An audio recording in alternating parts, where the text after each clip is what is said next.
Hello and welcome to the Actual Tech Media EcoCast. My name is Jess and I am excited to be here with you all today.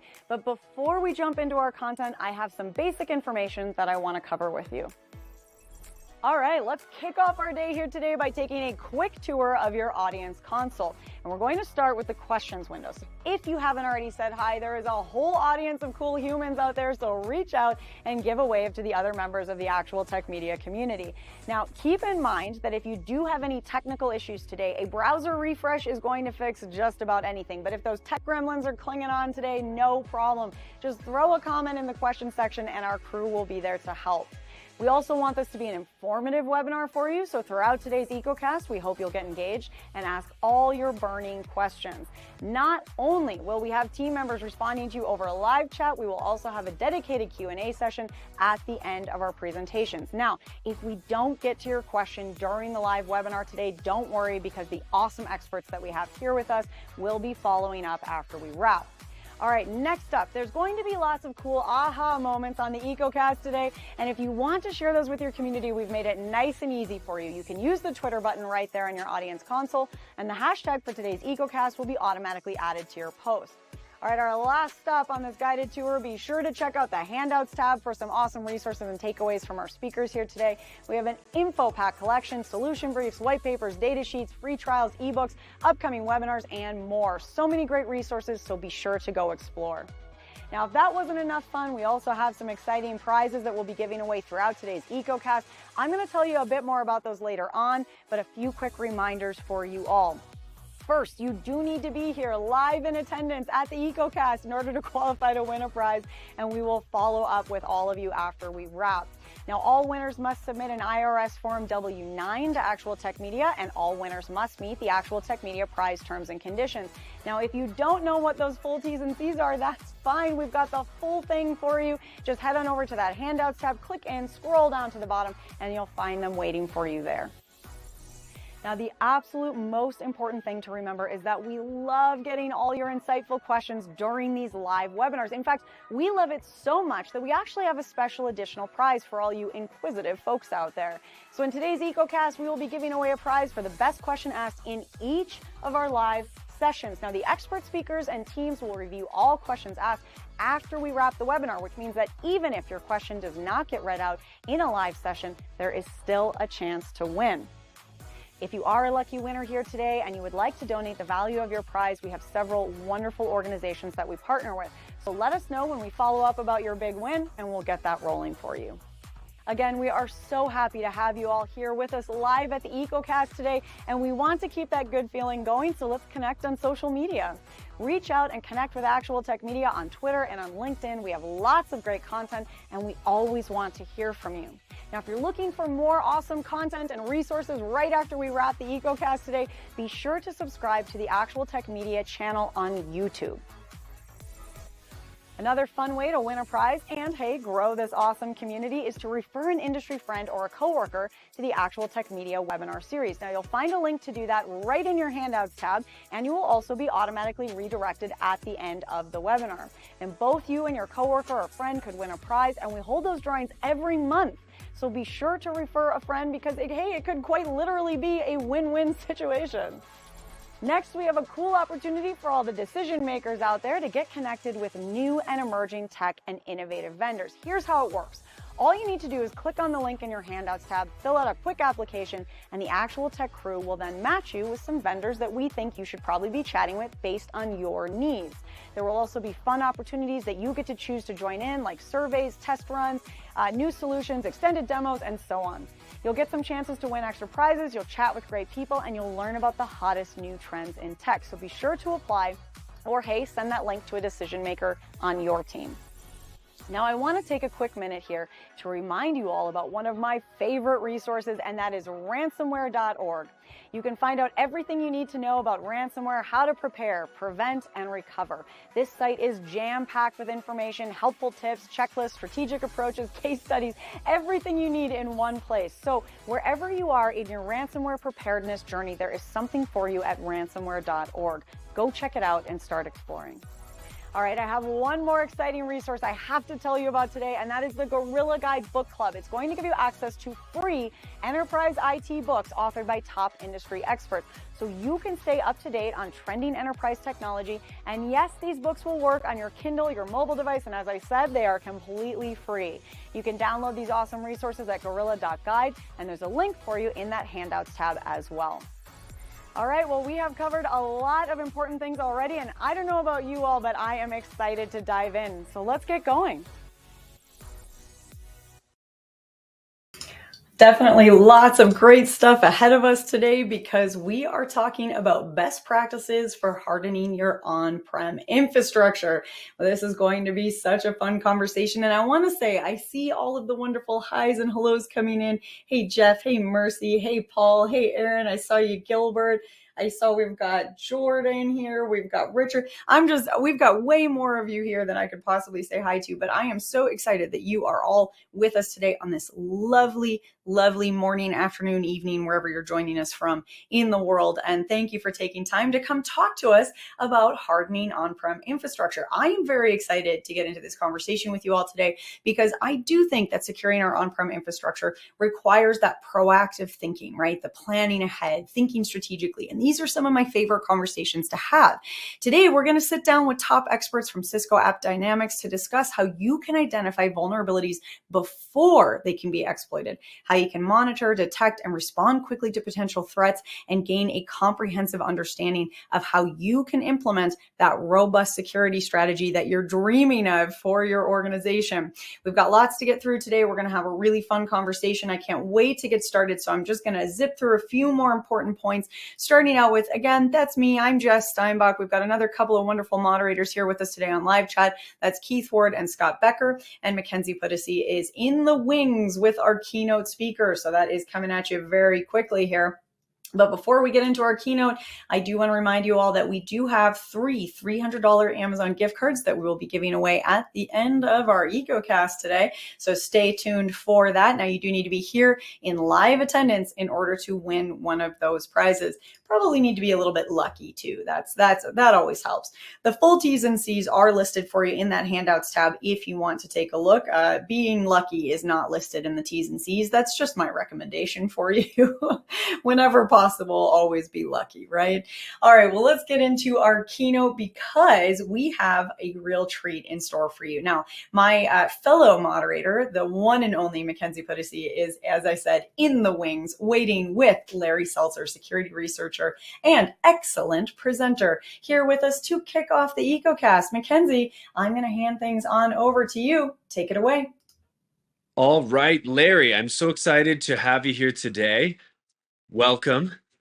Okay, thank you for having me. My pleasure. I want to open this up by asking, is on-prem dead? Is there truly an advantage to having your data stored on-premise in this day and age, or is the cloud the future? Well, there are definitely advantages to using local data storage, depending on your organization's specific needs, your security concerns, your budget constraints. Both options offer distinct advantages and disadvantages. With local storage, you get some greater control and customization. You get a lot of customization with cloud solutions, of course, but you can't get any more control than by owning and administering all the actual hardware and software. Of course, control and customization is another way of saying that you have an administrative burden that you don't have in the cloud. There's a performance argument. If performance of an on-prem users is especially critical, if your internet bandwidth is limited, and that does happen. Many would say there's a security advantage to keeping your data on your premises, including control of the actual hardware in which the data is stored. This strikes me as the weakest argument. Basically, even though you control your on-prem hardware, your data is almost certainly safer with a big cloud provider because they're experts at securing everything. They really have to, and you're not. There really could be a cost advantage. It's easy to run up crazy high bills with cloud computing, especially if you need to send a lot of data out of the cloud, what we call data egress. because this is the most infamous way to run up costs in the cloud, there's a decent amount of competition around it, but there's no operational cost for keeping your data on-prem. So who should be keeping their data exclusively on-prem? Almost nobody. The only exception I can think of is if, well, either if you have a regulatory or a contractual obligation to do it. Even the cost thing I just mentioned that's a reason to shop around and to plan out your use of data, not a reason to incur all the disadvantages of on-prem. And all this, by the way, this is why hybrid architectures are the rule in the enterprise today. Sometimes it makes sense to do workloads on-prem. Sometimes, I think usually it doesn't. Companies of any size are likely to have both on-prem and cloud systems with data storage. And they're doing it that way because in the big picture, it's the most sensible solution. Okay. So it's not dead. We've got some uses for it. I like it. I completely agree, but I always like to kind of open things up and be like, why are we talking about things that maybe started decades past? Like, is it still relevant? So with that being said, what advancements are we seeing, and do you expect to see in the near future, both in the terms of hardware and software? I'm kind of curious if we have plateaued in the terms of physical technology, and if the software is if the software is where we're seeing most of that innovation coming in. I think we probably have plateaued. I mean, why would a hardware company put a lot of resources into developing for a dying market? The hardware that goes into cloud data centers, which is where I'm sure most of the action is, it's customized for those providers. I mean, there are still a lot of big companies buying servers. There's not a whole lot of advance in those in the last few days. I'm sure it's mostly trying to control costs and anyway, the same is clearly true of enterprise software. Microsoft, who of course matters more than anyone else in this, clearly wants long-term to phase out on-prem software because cloud is so much more profitable, so much easier to support. And truth be told, it's so much better. There will be what they call LTS or long-term support versions of everything for a long time. The cloud is not a tsunami washing away all the on-prem systems. It's a lot of big waves under them and making using and supporting them increasingly burdensome. All right. I like that tsunami analogy. It's very, no, it's really good. It like conjures up exactly that kind of, a lot going on, but so much like slow under the surface that still takes place. So then how can organizations effectively balance their legacy systems with modern security practices in their on-premise environments? It's definitely harder to do all of these things with legacy systems than with newer ones, particularly the cloud-based ones. The big cloud providers go to a lot of expense making their data centers and applications compliant with the big scary compliance regimes like FedRAMP, GDPR, PCI DSS, HIPAA. I could go on listing those for a very long time. I mean, especially with European standards. I'll mention NIS2, which is going to be a big problem for a lot of people in the next few years, but I'll stop right there. But just by moving your systems into a compliant cloud and being smart about your use of them, you can demonstrate a lot of compliance. So when you consider the costs of operating the cloud, make sure to include a full accounting of the costs of it not operating in the cloud. And a lot of compliance costs fall into that category. Security is another. You're the one who has to back your data up. You're the one that has to make sure it's encrypted and available and on the wire and encrypted on the wire and at rest. If you have, it's you who has to look at the incoming connections for suspicious behavior. There are available solutions for all these things. The cloud will often, maybe even generally, include them in the price. And the same goes for monitoring. In terms of scalability, I mean, honestly, this is one of the main reasons people move to the cloud. I mean, how easy is it for you to buy and set up another server in a hurry? I thought so. Yeah, not easy at Yep. all. I'd be like, gotta buy it, gotta pick it up, gotta do this, gotta do that, integrate it. So no, not easy. And then sorry, are you done with that Yeah. one or Yeah. should I fire another one Fire at you? another. Okay. Okay, what metrics should organizations track to evaluate the effectiveness of their on-premise security measures? Okay, first you should track what you have to track, or what may be required, at least implicitly to track, which you'll find in contracts and law. And then there's obvious things like your asset inventory.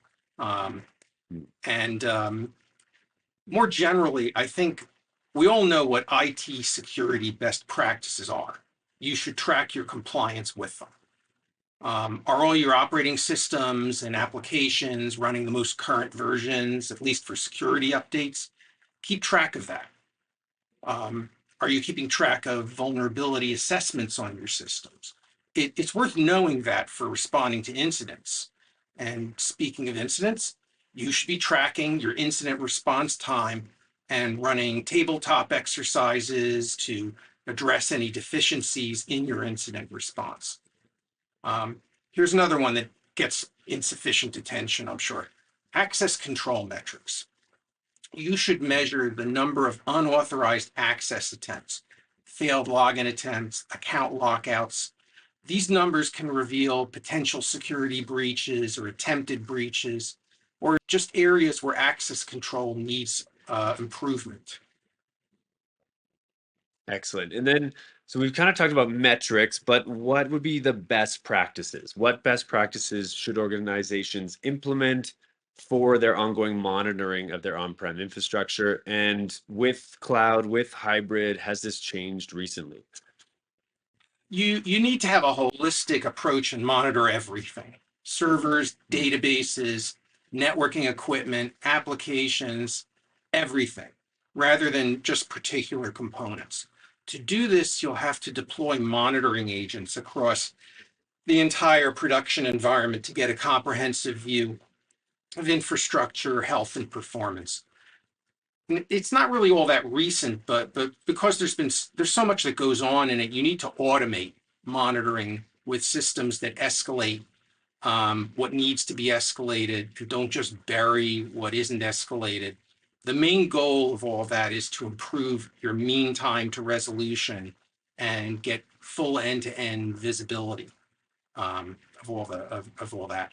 If you don't have everything feeding through a central system, that one pane of glass that vendors like to talk about, it's helpful to have.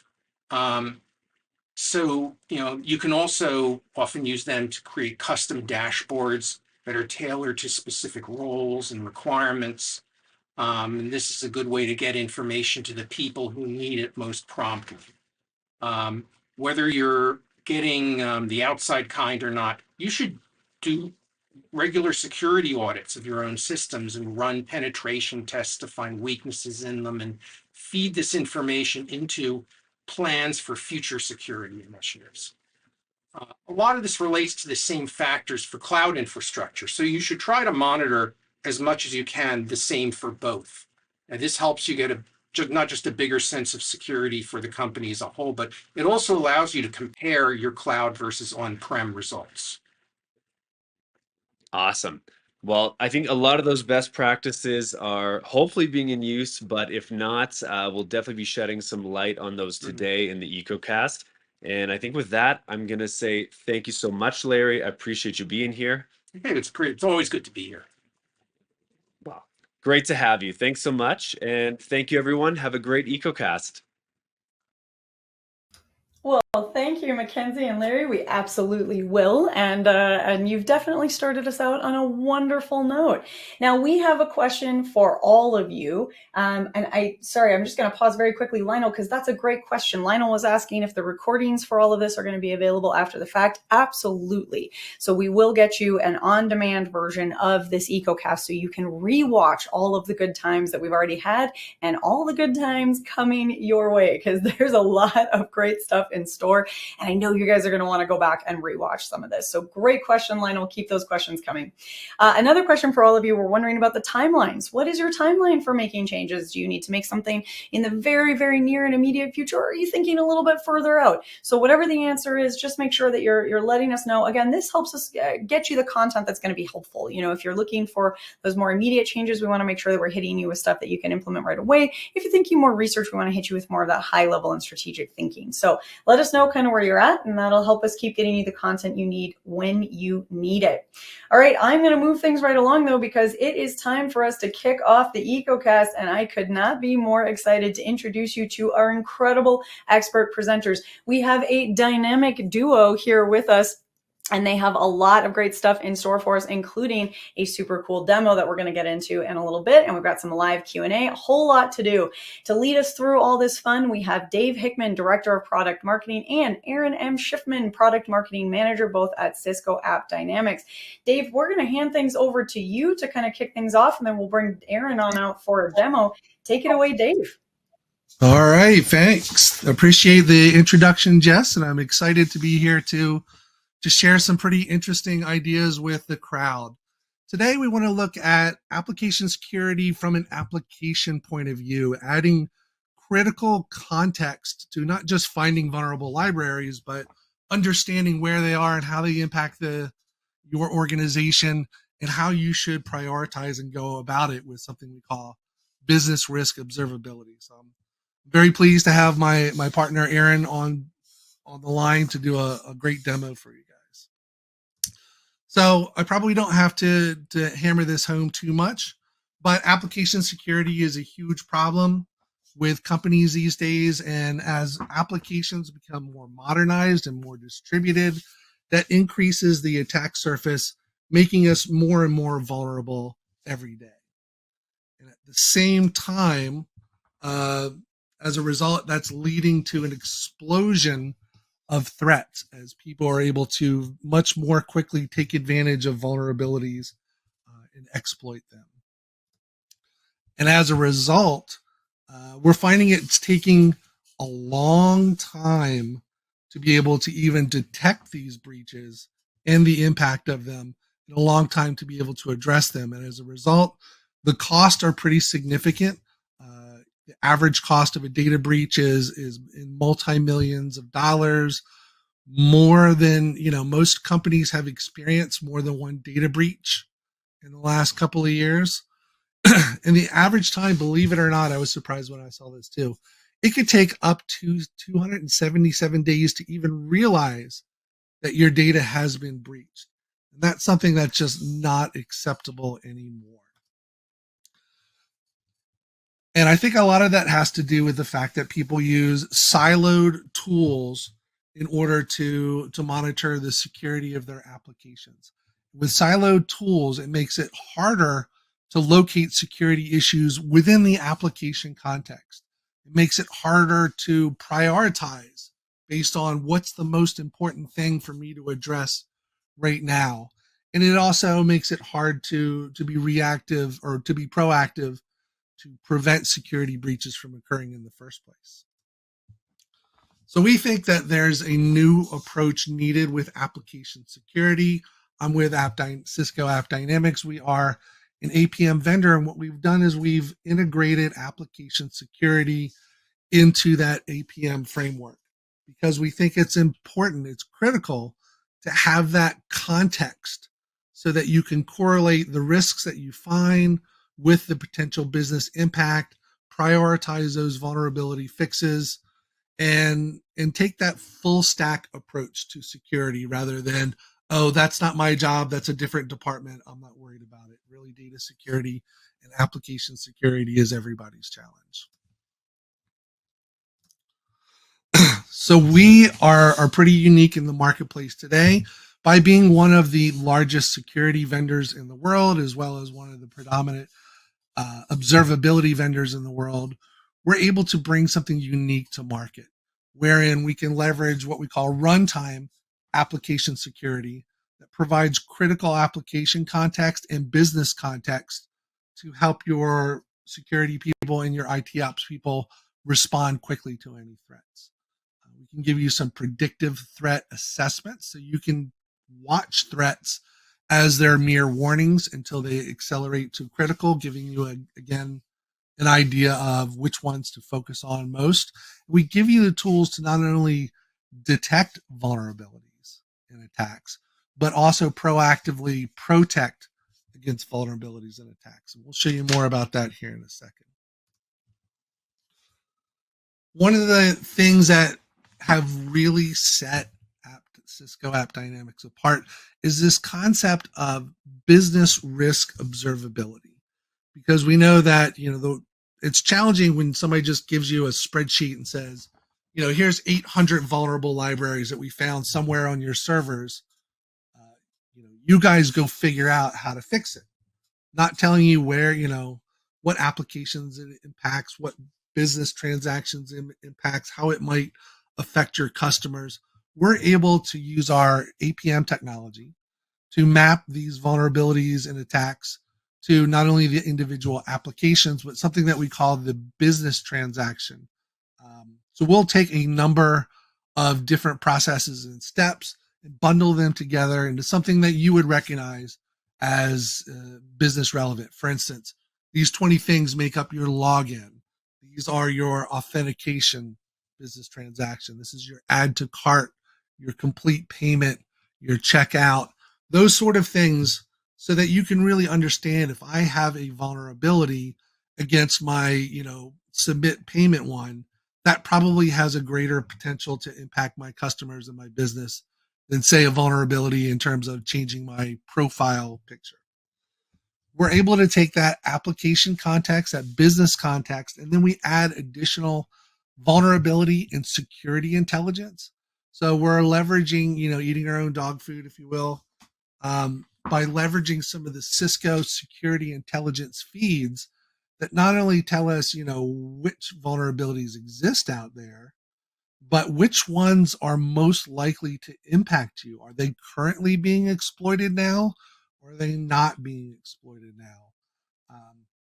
And so combining how impactful a vulnerability could be, matching that up against how likely that's going to happen, applying that to your applications and your business transactions, we can generate a business score risk that will stack rank all of your vulnerabilities and attacks in order of importance to your business, thereby allowing you to move much faster and prioritize much faster.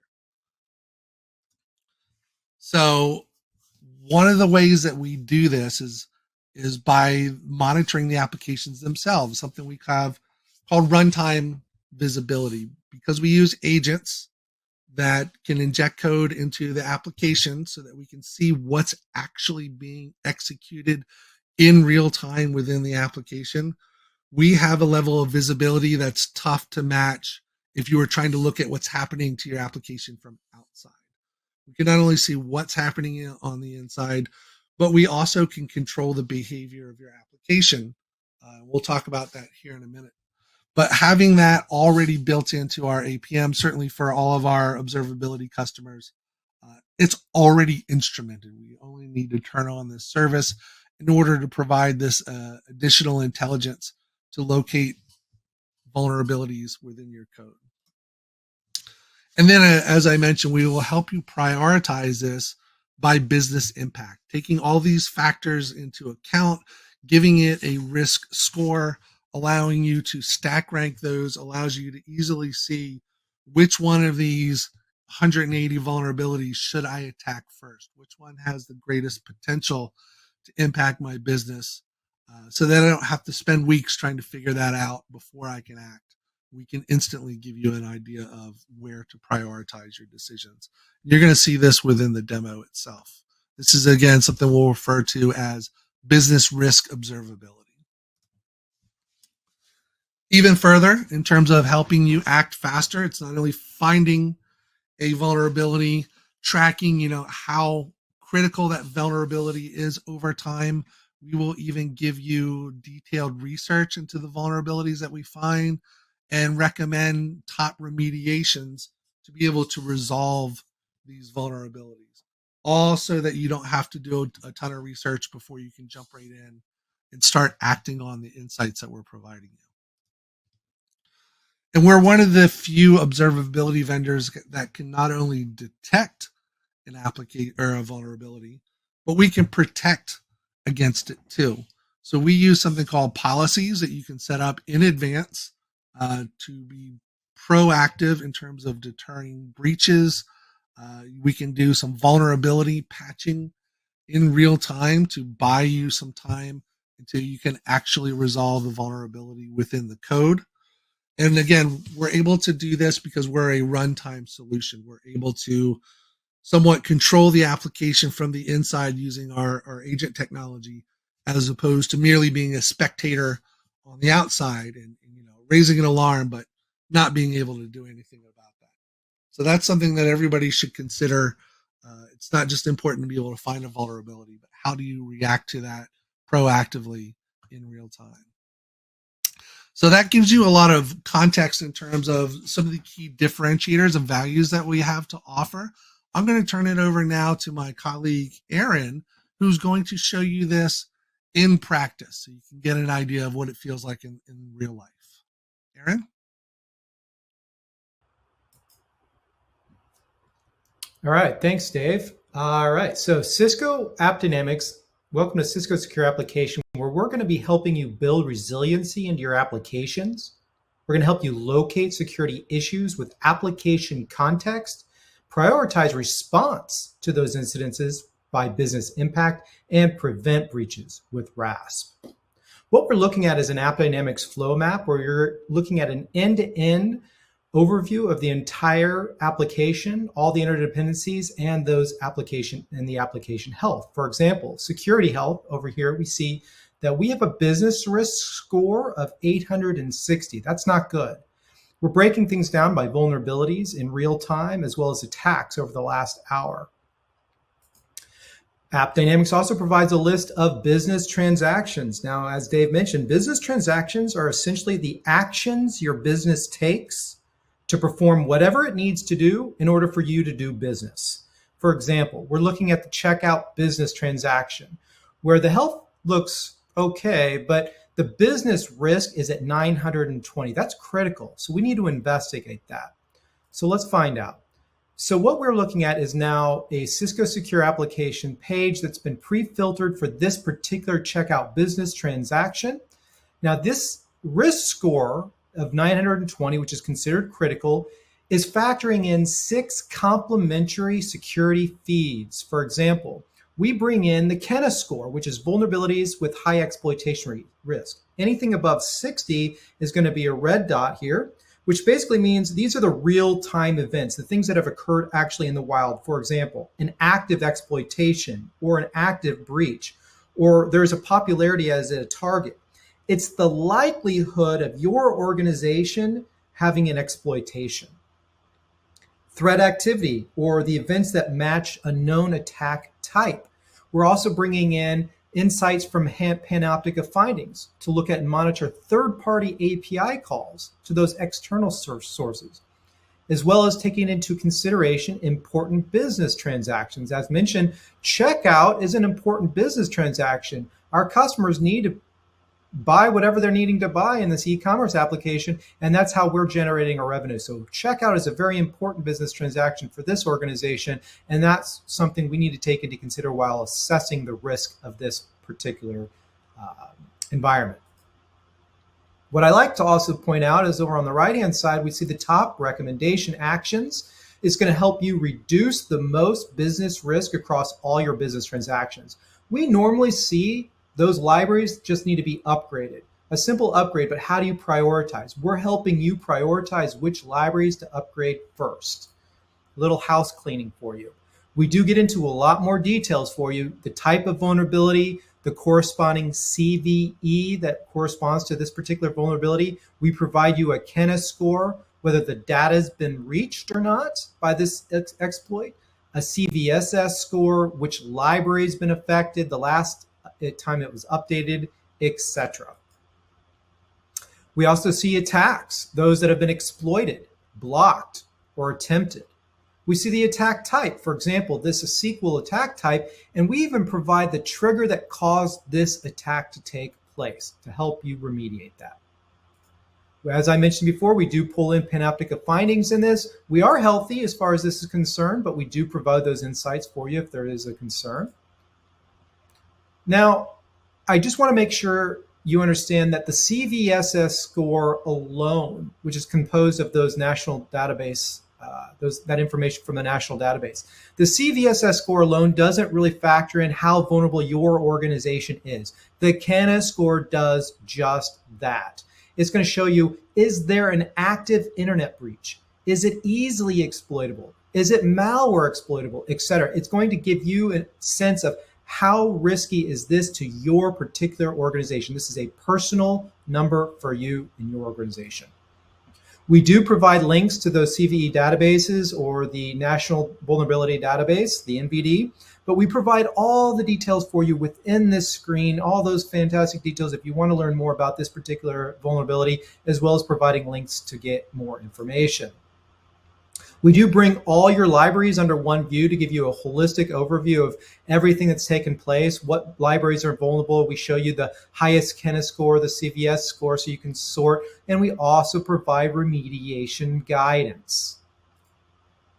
We provide information on attacks. Those top attack types are sorted here, as well as more information below. For example, we can see a log4j incident that has been exploited in your organization, this organization, in the checkout business transaction. Let's dive down into that. We do get a summary, but what I want to point out here is that we're going to give you an entire view of the entire stack trace down to the exact line of code that's being used to perform this exploit. This is highlighted for you. Cisco Secure Application highlights this for you. I did not highlight this for you. It's as simple as copying this line of code, and then we want to create a policy in order to block it. So we're going to create a stack trace policy that contains that line of code that Cisco Secure Application provided you. We simply paste that in here, select block, and then that particular exploit will no longer be able to be executed, and we can make that confirmation on this screen here. And this is just a very quick overview of Cisco Secure Application. I'm going to hand this back over to Jess, you, and Dave for some Q&A. Woohoo! All right. I'm going to, Aaron, remind you to stop your screen share unless you want to take us on a journey through your computer. There we go. Exactly. I mean, I wouldn't mind hanging out with you all day today, Aaron. We can hang out on your computer. There you go. Great demo, great presentation, lots to cover there. Dave, I'm going to keep you around to get into some Q&A now with our audience. Are you ready for that? Yeah. Let me just kind of wrap up with two things here. Obviously, the main value that we provide is we help customers detect problems faster, respond to them faster using this prioritization. A big key of this is also using the same data between teams.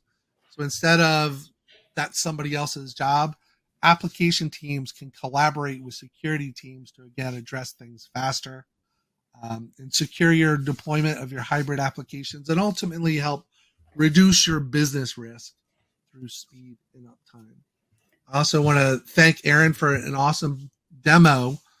And in fact, if you guys would like to see an even more detailed demo, if you go to appdynamics.com/application-security, or just find our security page, there's a take a tour button on there that takes you through this guided tour in more depth so you can get a feel for what does a workflow look like, how easy is it to be able to set up these policies and respond to threats. So that's something you guys can follow up at your leisure, share with your friends, and then give us a call. Dave, that was one of the questions I was going to ask you. So you're at an A+ already. There you go. Love You're being ahead of nailing the it. curve. I have to say, I love and I really appreciate you calling out this last slide. I think is really impactful and kind of bringing forward some of those key uniques, and that reducing friction between teams is so important, especially when we're talking about efficacy and speed in conjunction, and making sure that the human side, the communication side, the process flow side isn't what is preventing us from taking the security steps that we need. So I think that's a huge point. I do want to point out to all of you out there that we have put a poll up on the screen for you. I would think of this less of a poll and more of like a shopping list. What would you like from Cisco App Dynamics? What would be helpful for you in terms of follow-up? So we just got some great info from Dave, saw a really cool demo with Aaron, and there's clearly lots more to dig into. Dave just gave you all a great next step in terms of spending a little time exploring on your own, but we can also just make sure that things land right in your email inbox. So if you click on that shopping list right there, then App Dynamics is going to send you exactly what you need. You'll get exactly what you are looking for in terms of follow-up. So you guys click on that shopping list there. Dave, let's get into some Q&A. You ready? I'm ready, Jess. Ready. I could tell. All right. I think this is a really great place to start for somebody that is maybe just wanting to kind of differentiate a little bit as they're thinking about these different terms and flows here. So we got a question that came in. Can you explain how this is different from traditional vulnerability scanning tools? Yes. Great question. I think there's a lot of differences between traditional vulnerability scanning tools. The ones we've seen a lot in the past are typically not owned or used by the application teams. They're used by the security teams. And they will generally, something you would scan, once a week, scan your servers or your containers looking for some vulnerabilities, generate, a spreadsheet, and that just kind of gets thrown over the wall to the product guys going, hey, here's a bunch of vulnerabilities you need to address. Again, no context in terms of which applications, which services, no context in terms of which one is more important than the other. I'll take it back. There is a little bit of context that we can get into in CPSS, but in terms of personalized context for your applications and your users, you don't get that context, and it makes it much harder to figure out what is your plan of action without that proper context. It's also something that we see is traditional vulnerability scanning tools are just that. It's an external process. It's scanning servers, looking for particular libraries. But if it finds something suspect, it can't do anything about it other than, potentially alert somebody, more than likely gets put on a spreadsheet. What we do is because we're in the runtime, we see all the code that's being executed. We are continuously scanning for vulnerabilities. So it's not a once a week kind of job. It's something that's happening all the time. And I think the other advantage to our agent technology is that we're able to effectively change the behavior of the application to block threats and to patch vulnerabilities proactively using these profiles that Aaron just showed you. And that's, again, something you can't really do from the outside. So the visibility from within the application, the ability to act within that application in the context provided about how it affects the application and how it affects the business is what differentiates it from traditional vulnerability tools. The two things that are really jumping out at me from all of that wonderful information, that visibility and that proactivity, and the one really enabling the other, of course, but being able to see what's there and then being able to take those action steps. And I really think that's it's going to enable some peace of mind, knowing that you're kind of seeing and stopping those problems before they take hold. Wondering if we could dig in a little bit, because one of our audience members called out that you had been talking about runtime application security, and they're wondering if you could explain a little bit more what you mean by that.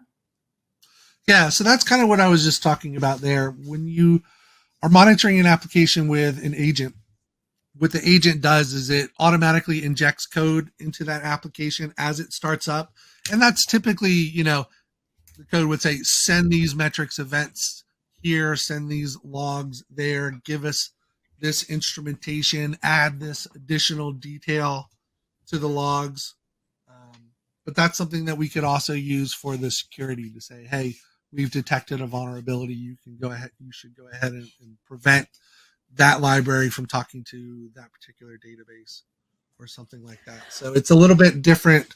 As during the keynote, we kind of mentioned, agents are hugely valuable. Now you can have, 10, 20, 30,000 agents out there. So the management of that infrastructure is important. And that's why we released something called our App Dynamics Smart Agent last year to be able to simplify that. So again, the runtime is more about being inside the application and being able to view and act from within the application as opposed to being sort of an external spectator in terms of looking for vulnerabilities and attacks. Well, you've given us some great answers so far, and I hate to say we're getting close to the end of time. I am going to sneak in. I'm bending my own rules and keeping you a bit late here, Dave, because I want to get in this one last question here. Isn't business risk scoring the same as the CVSS score, or would you differentiate those? No, it's different. I think CVSS is sort of the common denominator from everybody, which kind of gives you a good idea of where are the vulnerabilities, and if somebody was to exploit one of these vulnerabilities, how significant would it be? What we do with business risk scoring is we say, well, not just if, how likely, are there people actively exploiting this vulnerability today? I mean, it could be catastrophic, but if nobody's exploiting it, it's probably not top, stack ranked on the top as your most pressing thing. You might have a much smaller vulnerability that has been actively exploited 1,000 times in the last hour. And through these real-time feeds, we're able to detect that and change that score over time. So a good example is a CVSS score might have, a score of 98 all the time. That doesn't change. What we're looking at is it being exploited? Are there bad actors coming through? So the business risk score can change from hour to hour as we get that additional intelligence. So think of CVSS as, the floor. That's like the bare minimum needed. And what we do is we provide all of this extra context on it so that you can make the right decisions and focus on what matters most. Well, you're definitely enabling folks to take some action and make those decisions. Dave, I wish we could keep going with this. My final question to you was going to be, what do we do to get started? And I think you've given us a good answer to that. And maybe I'll just ask you to sort of reiterate that for the folks out there. And if there's anything else you'd want to add for someone that really is excited to continue this conversation with Cisco App Dynamics, what is that next step? Absolutely. I'd say if I were you, I would go to our application security page, take a more detailed look at the demo that Aaron just showed you. He gave you the short version, but there's a little bit more in depth there that allows you to really understand the value. And if you're interested in it, contact us. We can start you up with a free trial, and you can start taking advantage of this pretty quickly. So we would love to talk to you after you've really experienced the full power of the demo. Well, and I can honestly say, David, I'm sure there's a lot of folks in the audience that would love to chat a little bit more with you and with Aaron. Aaron, I'm going to bring your mic back on out here once so we can say goodbye one last time. Thank you both so much for joining us here today. Thanks, Jess. Thanks for having us, Jess. Happy to be here. All right, and to everyone out there who is clicking on that wish list, that shopping list, ordering what you need from App Dynamics, they are going to make sure that you get that. So please do click on that. Another way that you can learn a little bit more right now, two ways actually. I'll give you two options for follow-ups. One, keep getting those questions in, because I know Dave and I got to as many questions as we could, but this time goes by so quickly. So if you get those questions in and we haven't gotten to it yet, and if you still have one burning a hole in your brain, get it into that questions window, and we're going to make sure that it goes to the App Dynamics team. So you will hear back from Cisco App Dynamics. Get those questions in. All right, so that's step one. Step two, you can head on over to the handouts tab. We have an awesome handout for you to take away. It is an IDC spotlight on aligning application performance and security with business context. All right, so take a look at that handout, click on that shopping list, get in those last questions. I see them still rolling in. That's awesome. You guys are clearly all lit up and alive and awake and enthusiastic out there. And you know what? I love these types of presentations where we get to talk a little bit about the, high level impacts, and then we get to see it in action, and we get to have the opportunity to kind of see that demo take place as we go through. So lots of great stuff today, and definitely an exciting EcoCast, which I'm sorry to say is already at an end. I can't believe that we are here already, but we're short and sweet and packing a punch today. So we're going to wrap things up there. But I am going to give a couple of prize giveaways before we all head out. So we have 3 $300 Amazon gift cards. Now, a quick reminder that you do need to be here live and present at the EcoCast in order to win one of these incredible prizes. So up first, we have John Wass from North Carolina. John Wass from North Carolina. Then we have Paul Geromini from Massachusetts. Paul Geromini from Massachusetts. And Lance Rishi from North Carolina. Lance Rishi from North Carolina. Congratulations to all our winners. I will read that list one more time. John Wass from North Carolina, Paul Geromini from Massachusetts, and Lance Rishi from North Carolina. All right, so all of you will hear from us after we wrap the webinar. Stay tuned for that. Now, don't forget, we also do have that best question gift card from our session here today. So even if we didn't get to you in the live Q&A with Dave and Aaron today, you are still entered to win that $50 Amazon best question gift card. So stay tuned for that. We're going to look at all the questions after we wrap. And I can tell you, folks, the competition is fierce and there's still questions coming in. I love it. I love it. That's so great to see. Keep those rolling in, my friends. All right, well, with that, we're going to start to bring things to a close. I do want to remind you, as always, that if you are here on the EcoCast and you're thinking, hey, this is a great time, I love this, I want to hang out with Jess, hey, I want to hang out with you too. So shoot us a message at connect@actualtechmedia.com if you have a solution, a platform, a process, a product that you would like to share with our community. We've got summits, we've got EcoCast, we've got MegaCast, whatever you have in mind, come and join in the conversation, and I look forward to chatting with you all. Well, with that, on behalf of the Actual Tech Media team, I want to thank our wonderful speakers here with us today from Cisco App Dynamics for making this EcoCast possible. This was an absolutely wonderful conversation. I'm so excited that we all got to take some time on this pre-Friday, this almost end of our week, right? Just starting to wrap up the week here. And what a great way to wrap it up. A big thank you to all of you for attending, for asking so many wonderful questions. And as I said, still rolling in, and I love that. I had a ton of fun talking with all of you today. I know that there's a lot to think about with, trying to get that robust security program. And it can sometimes be easy to forget about the on-prem, right? Sometimes we get so focused on other things and we forget to harden our on-prem infrastructure. So I think today we got some really interesting ideas, some tips. I hope maybe you're feeling a little bit more relaxed, or you can see some peace of mind. If you don't have it now, maybe you see it in the horizon, and you're getting ready to implement some changes or think about how you could up-level your organization's on-prem security strategy. But most of all, I hope you had fun with us today. I hope you enjoyed your time here with us today. I know I enjoyed chatting with you all, and I look forward to seeing you all again. We have a MegaCast coming up on Wednesday, August 21st at noon Eastern, 9 a.m. Pacific. That's ransomware best practices for prevention, mitigation, and recovery. Those are all big things, right? Ransomware best practices for prevention, mitigation, and recovery. That's on Wednesday, August 21st at noon Eastern, 9 a.m. Pacific. Definitely come back. Put that on your calendar right now and make sure you come back and join us for that. All right, well, with that, I'm going to wrap things up and then send you on about your days, but I hope that I get to see all of you again soon. Thank you so much for joining, and have an absolutely beautiful end to your day. Thanks all.